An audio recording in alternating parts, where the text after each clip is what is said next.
UP board class 10th subject math exercise 7.3 चल रही थी, निर्देशांक ज्यामिति, और इसका क्वेश्चन नंबर 4। इससे पहले के क्वेश्चन मैं आप लोगों को करवा चुका हूँ। ये क्वेश्चन नंबर 4 है। एक बार क्वेश्चन को पढ़ रहा हूँ। उस चतुर्भुज का क्षेत्रफल ज्ञात कीजिए जिसके शीर्ष इसी क्रम में -4, -2, -3, -5, 3, -2 और 2, 3 हैं। तो ये एक चतुर्भुज दे रखा है और इस चतुर्भुज के शीर्ष दे रखे। चतुर्भुज एक ऐसी आकृति होती है जिसमें 4 भुजाएं होती हैं। तो इस चतुर्भुज का नाम मैं A, B, C और D रख दे रहा हूँ, जिसमें A जो शीर्ष है उसके निर्देशांक -4, -2, जो शीर्ष B है इसके निर्देशांक -3, -5 और जो C शीर्ष है इसके निर्देशांक 3, -2 और जो D शीर्ष है इसके निर्देशांक 2, 3 है। तो इस चतुर्भुज का क्षेत्रफल ज्ञात करना चाह रहे हैं। इसका क्षेत्रफल हम लोग कैसे ज्ञात करेंगे, तो थोड़ा ध्यान दें, क्योंकि इस एक्सरसाइज में हमने त्रिभुज के क्षेत्रफल का एक सूत्र पढ़ लिया है। तो उसी सूत्र का प्रयोग करके हम इस चतुर्भुज का क्षेत्रफल भी निकाल लेंगे। मैं A से C को मिला दे रहा हूँ। विकर्ण A से जो विकर्ण AC है इससे मैंने खींच दिया, बिंदु A से C को मिला दिया। तो एक त्रिभुज तो ये मिला, ये त्रिभुज। तो मैं इस त्रिभुज का क्षेत्रफल निकालूंगा। इस चतुर्भुज का क्षेत्रफल निकालने के लिए मैं इस त्रिभुज का क्षेत्रफल निकालूंगा, और इस त्रिभुज का क्षेत्रफल निकालने के बाद जो इधर जो त्रिभुज बचा है इसका भी क्षेत्रफल निकाल लेंगे। फिर इन दोनों त्रिभुजों के क्षेत्रफल को जब जोड़ देंगे तो इस पूरे चतुर्भुज का क्षेत्रफल आ जाएगा निकल के। ठीक, तो सबसे पहला काम है हमारा त्रिभुज ABC का क्षेत्रफल ज्ञात करना। तो मैं इसी का क्षेत्रफल निकाल रहा हूं। त्रिभुज ABC का एरिया निकालने के लिए हम उसी सूत्र का प्रयोग करेंगे, 1/2 x1 ब्रैकेट में by2 - by3 plus x2 bracket में by3 - by1 प्लस x3 और ब्रैकेट में by1 - by2। इस सूत्र का प्रयोग कर दे रहा हूं। तो इस त्रिभुज ABC का क्षेत्रफल आ जाएगा निकल के, जिसमें इसके लिए x1 y1 कह दे रहा हूं, इसके लिए x2 y2 कह दे रहा हूं, और इसके लिए x3 by3 कह दे रहे हैं। तो ये इसके शीर्षों के निर्देशांक हो गए। तो इस त्रिभुज के क्षेत्रफल में ये बिंदु पुट कर दे रहा हूं। यहां से 1/2 x1 की यदि बात की जाए तो x1 का मान -4 है, by2 - by3 by2 का मान -5 है, माइनस by3 का मान -2 है। तो यहाँ पर -2 लिख देंगे। अब एक समझने वाली बात है, अगर by3 का मान -2 है और माइनस सूत्र में भी है, तो जब यहाँ -2 रखेंगे तो माइनस और माइनस ये दोनों मिलकर प्लस बना लेंगे। प्लस x2 की अगर बात करें तो x2 का मान -3 है। इस x2 के स्थान पर -3 माइनस आएगा, यहाँ माइनस, तो माइनस प्लस माइनस ही मिल जाएगा टोटल। ये प्लस भी माइनस में ही बदल जाएगा, क्योंकि जब x2 का मान -3 रखा जाएगा तो -3, तो माइनस और प्लस माइनस ही रहेगा, 3 आ गया। by3 का मान -2 है, और माइनस by1 का मान -2 है। तो यहाँ by1 के स्थान पर भी हम माइनस जब 2 रखेंगे तो माइनस और माइनस ये टोटल प्लस हो जाएगा। प्लस x3 की बात करें अगर, तो x3 का मान तो 3 ही है प्लस का, तो ये प्लस का है तो प्लस प्लस टोटल ये प्लस ही रहेगा, इसके स्थान पर तो 3 रहेंगे। और y1 माइनस y2, y1 का मान माइनस के 2 है, माइनस y2 का मान माइनस के 5 है, तो माइनस और माइनस प्लस के 5 हो जाएंगे यहाँ से। ठीक, मैं समझता हूँ ये सब आप लोगों की समझ में आ चुका होगा। तो यहाँ से 1/2 ये तो ऐसे ही रखा, माइनस के 4, और ये -5 में से प्लस के 2 जब सब्ट्रैक्ट हो जाएंगे तो माइनस के 3 तो यहाँ से बचेंगे ही, माइनस के 3 ऐसा ही, ये 2 प्लस का 2 माइनस का कैंसिल, ये तो 0 हुआ, प्लस के 3, 5 में से 2 जब सब्ट्रैक्ट हो जाएंगे तो यहाँ से प्लस के रह जाएंगे आपके 3।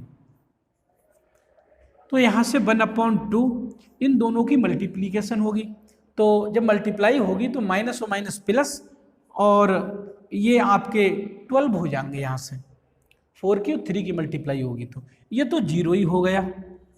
और यहाँ से 3 की और 3 की मल्टीप्लाई होगी तो यहाँ से 9 मिलेगा। तो इस प्रकार ये 1/2 और 12 में 9 जुड़ जाएंगे तो 12 और 9 21 हो जाएंगे, 21/2। तो इसका एरिया आएगा 1/2 21, या इसे ऐसे भी लिख सकते हैं 21/2 वर्ग इकाई। ये एरिया इस त्रिभुज ABC का आया है निकल कर, यहाँ लिख दे रहा हूं मैं कि त्रिभुज ABC का जो एरिया आया निकल कर वो आया 21/2 वर्ग इकाई, या वर्ग मात्रक भी लिख सकते हैं। ठीक, तो इस त्रिभुज का क्षेत्रफल आ गया निकल के। अब मैं इस वाले त्रिभुज का क्षेत्रफल निकालूंगा, इस वाले त्रिभुज का क्षेत्रफल ACD का। तो ACD का जब एरिया निकालेंगे तो उसमें भी फार्मूला तो यही काम करेगा, यही सूत्र काम करेगा। तो मैं इसे तो मिटा दे रहा हूं, अब इसे तो मिटा दे रहा हूं, सूत्र नहीं मिटाऊंगा। सूत्र इसलिए नहीं मिटाऊंगा क्योंकि सूत्र यही पुट होगा, इसी सूत्र के माध्यम से हम अगले वाले जो त्रिभुज एक रह गया है उसका भी क्षेत्रफल ज्ञात कर लेंगे, और ये बदल जाएगा, यहाँ से ये बन जाएगा ACD का एरिया। तो ACD, अब ये ACD के लिए लागू होगा, तो इसके क्षेत्रफल के लिए हम लोग ये x1 y1 है, इसमें x3 y3 भी है, तो इसे लिख दे रहा हूं। अब x2 y2 इसे न लिखकर इसे लिख दे रहा हूं x2 y2। तो इस त्रिभुज के तीनों निर्देशांक मिल गए, x1 y1, x2 y2, x3 y3। अब इसका क्षेत्रफल भी हम लोग निकाल लेंगे, ये नहीं लगाऊंगा x2 y2, ये तो इस त्रिभुज के लिए लगाया था। तो आगे ध्यान से देखें, त्रिभुज ACD का एरिया इज इक्वल 1/2। x1 की बात होगी, x1 का मान तो -4 ही है, y2 का मान 3 है, तो 3 पुट कर देंगे यहाँ, माइनस y3 का मान -2। तो जब यह -2 लिखा जाएगा, माइनस इसमें है तो प्लस हो जाएगा, प्लस के 2 प्लस x2। अगर x2 की बात की जाए तो x2 का मान यहाँ से 2 है, तो यहाँ से 2 लिख देंगे, y3, और y3 का मान यहाँ से -2 है, तो इस y3 के स्थान पर -2, माइनस y1 का मान -2 है, तो इस y1 के स्थान पर जब -2 लिखा जाएगा तो ये माइनस और ये माइनस दोनों मिलकर प्लस बना लेंगे ये। अब आ गए x3 पे, x3 का मान 3 है प्लस के, तो इसका मान तो प्लस के 3 ही है। y1 माइनस y2, y1 का मान यहाँ से -2 है, और माइनस y2, अगर y2 की बात की जाए तो y2 का मान 3 है। ये टोटल ब्रैकेट बंद, ठीक। तो 1/2 यहाँ से -4, और ये 3 और 2 ये 5 हो जाएंगे, यहाँ से प्लस का 2, ये 2 प्लस के 2 माइनस के कैंसिल हो जाएंगे, ये 0 हो जाएगा, प्लस के 3 माइनस के 3 माइनस के 2, तो माइनस के 5 हो जाएंगे ये। तो यहाँ से मिलेगा 1/2, और यहाँ से 5 की और 4 की मल्टीप्लाई हो जाएगी, तो ये -20 हो जाएंगे, ये तो 0 ही हो जाएगा, और ये माइनस के हो जाएंगे, यहाँ से 5 और 3 की मल्टीप्लाई 15 हो जाएगी। तो ये मिलेगा टोटल 1/2 और ये माइनस के 20 ये माइनस के 15 ये, तो ये 35 हो जाएंगे यहाँ से, वो भी माइनस के हो जाएंगे 35। 20 और 10 30 और 5 35 माइनस के 2 से भाग हो जाएगा, तो ये मिलेंगे माइनस के 35/2। अब एक बात सोचने की है, ये क्षेत्रफल नेगेटिव में आया है निकल कर, लेकिन क्षेत्रफल कभी भी माइनस में नहीं होता है, इसलिए इससे भी हम धनात्मक रूप में लिखेंगे। तो ये क्षेत्रफल जो होगा ये प्लस में ही होगा, क्योंकि क्षेत्रफल माइनस में नहीं होता है। तो इसलिए यहाँ लिख दे रहा हूँ, इसलिए त्रिभुज ACD का एरिया इज इक्वल, ये प्लस में ही आ जाएगा 35/2, क्योंकि क्षेत्रफल कभी भी माइनस में नहीं होता है। 35/2 वर्ग मात्रक। तो इस त्रिभुज का क्षेत्रफल आ गया निकल के। ठीक, अब मैं इसका क्षेत्रफल और इसका क्षेत्रफल दोनों को जोड़ ले रहा हूं, तब पूरे चतुर्भुज ABCD का एरिया आएगा निकल के। तो इसी सूत्र का प्रयोग करेंगे। अब हम दोनों त्रिभुजों के क्षेत्रफल को जोड़ दे रहा हूं, तो इसे तो अब मिटा दे रहा हूं मैं, क्योंकि इसकी तो आवश्यकता अब नहीं रही। दोनों क्षेत्रफल निकल चुके हैं, दोनों त्रिभुजों के क्षेत्रफल निकल चुके हैं। अब चतुर्भुज का ही क्षेत्रफल की बात चलेगी। तो इसलिए चतुर्भुज ABCD का क्षेत्रफल, इसलिए चतुर्भुज ABCD का एरिया जो होगा वो दोनों का योगफल होगा। एक त्रिभुज ABC का एरिया, एक तो त्रिभुज ABC का एरिया प्लस एक त्रिभुज ACD का एरिया, ACD। तो इस त्रिभुज का एरिया भी हम निकाल चुके हैं। तो ये आ जाएगा चतुर्भुज ABCD का एरिया इज इक्वल, ABC का एरिया हम लोग निकाल चुके थे 21/2 और प्लस ये निकाल चुके हैं 35/2। ये माइनस में नहीं लिखने हैं, ये प्लस में ही लिखने हैं, क्योंकि क्षेत्रफल कभी भी माइनस में नहीं होता है। क्षेत्रफल जब भी होगा तो प्लस में ही होगा।